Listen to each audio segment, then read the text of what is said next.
It is the LCS Finals weekend. I'm joined right now by Vulcan, who unfortunately is not moving on to the finals match tomorrow. Of course, this coverage brought to you by Alienware. So Vulcan, I know obviously it's always very disappointing to lose. You guys did lose in a 5-game series, though, having an emergency sub. How are you handling that? Is that at least a bit of a reprieve? I guess mostly the reprieve is the fact that we still have Worlds to look forward to, and our season is not completely over, and we have our chance to, kind of have a redemption there. And even though, we had like this emergency sub and we didn't get much practice, which is a great excuse that we can use, Yes. I still do believe that we had a really good shot at actually winning the whole thing, because I think KRE was like one of the best ADCs in Academy, if not the best. And he did very well. It wasn't on him because we didn't lose because of him. I think if we had played with Danny, it probably would have been the same result. So, yeah, but I'm still very disappointed just because I thought we would win. One shocking strategy that I was really surprised you did not try against 100T was pausing. And I was a little shocked that was a decision you made not to go through with. Do you think that if you had been able to do that, or if you chosen to do that, the series would have gone differently? It would have. I mean, I always have that in my back pocket. Yeah. But I was thinking of the fans who traveled here. And, when it's in the studio, you don't really mind like this, 400 people, maybe, not even that.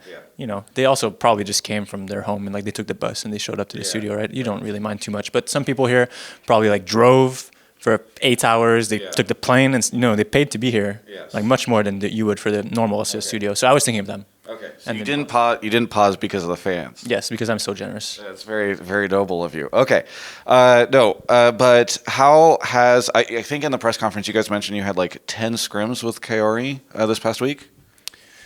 After answering that, I recounted in my head, and I think that was an understatement, or but it was maybe 15. Maybe 15, yeah. Is this the first time? I don't know if you guys had a chance to play previously throughout the year. I don't know enough of the practice, but have you guys played previously, or is this the first time you guys were literally laning together? It was not the first time, but it was the first time where I actually had to be okay, we need to improve, right? Because if he's subbing in for a scrim, it's just okay, I'm going to focus on the team or whatever champ I'm playing, and he's my lane partner, but for these 2 games or whatever it is. Right. So yeah, so in that sense, it was kind of my first time, right? But not completely because of Champions Queue as well, and him subbing in for some scrims during the area. What was that like? Did you just go okay, let's see how much we can cram into your brain in the next 5 days, or what was the past week like as you were trying to level up as quickly as possible?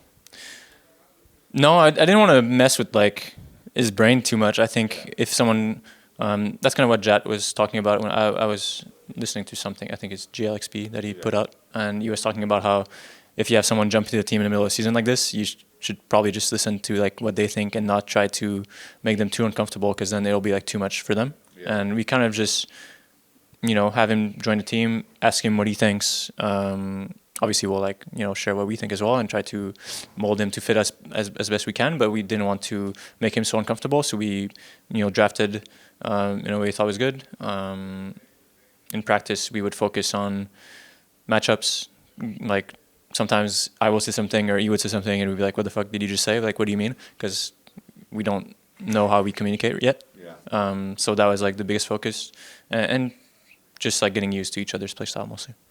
Overall, what is your assessment of how you guys performed as a bot lane in this match?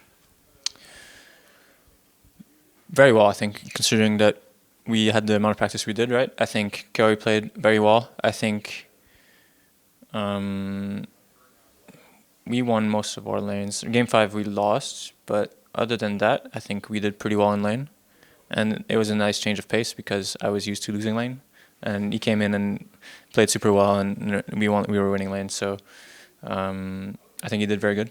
And I think Game 5, if I played better, we could win that lane. And also I think I should have asked Inspired to path differently and punish the Soraka pick more, because we're playing Silver Lulu and I have so much damage. If I can flash in and kill her if she ever pushes up. And she was playing, I wouldn't say disrespectfully, because maybe she knew how our jungler was pathing, but if it's pure 2v2, she can do what she did. But if it's our jungler can be around, then she has to respect more, then we have more breathing room, she can't fish for Qs and out sustain. So I think if we had better adapted to the Soraka pick and that mostly comes to me because it's a support champ, and it like kind of falls on me to be responsible to think of how we're going to beat it, then I think we could win that game a lot easier. Yeah. Okay, so I know you had mentioned even like that Jat sentiment of you don't just like try to reset a player in the middle, but do you think there's enough time between now and play-in starting? Because play-in's actually not that far away. It's like a couple of weeks. So do you now try to kind of say like, okay, let's figure this stuff out during whatever boot camp time you guys have, or do you think it's going to continue to be that like, okay, let's make sure you're comfortable? I think we'll just have to see how it goes after like I think we're gonna have a bit of a break before we start boot camping for play-ins. We'll see. I think we'll definitely like go at it more, and try to like have review that cover more than just like the basics, because when it's like that close to playoffs and or like finals weekends and our weekend, and then you're playing against like a collegiate team, there's not much to do, right? We're just like getting reps in mostly. But after the break, we'll definitely attack things more aggressively, and I actually think that going to play-ins is probably a good thing for us, because then we'll get to play stage games and get reps once again against different teams, get confidence there. And I mean, if we don't make out of play-ins, then we lost to like EU third or fourth seed, which means we weren't going to do much damage in group stage against LPL and LCK and LEC. You're going to have to beat two of those teams if you want to make it out. So sad we lost, but I guess happy to be in play-ins. Yeah. That was going to be my entire next question, which was about play-ins, and then you just beautifully. Yes, except no, I appreciate it. Okay, you're hungry. Okay, so we'll wind down. I guess the last question that I'll ask just for fun is that flag. I did not, as an ignorant American, I somewhat did not recognize it, but I assume it's the flag of Quebec. That's right. Okay. Yeah. What was the decision? Like, how did that go? Because last time JoJo, I think, had like an American flag because you guys couldn't find a Canadian flag. Yeah. So what went on behind the scenes to bring that flag to the stage with you? That wasn't planned until this morning when Nicole, she DM'd me yesterday. She said she had a gift for me today, and then she mentioned that her mom is from Quebec, and then when Nicole's mom heard my name, she was like, La Flamme? That sounds French. And then Nicole told her that I'm from Quebec, and then I guess her mom was like, oh my God, you need to give him this flag. And then I think the flag got to me, and then I was like, okay, yeah. Because I've always thought about, like maybe dream or fantasize about playing in Quebec and like having the flag then. That's kind of what I wanted to do, like in front of the Quebec crowd. But sadly, I think that may not happen ever, playing in Quebec. So I'm happy. I was quite emotional, like just having the flag and in the walkout. I was somehow quite emotional. Yeah, it was good.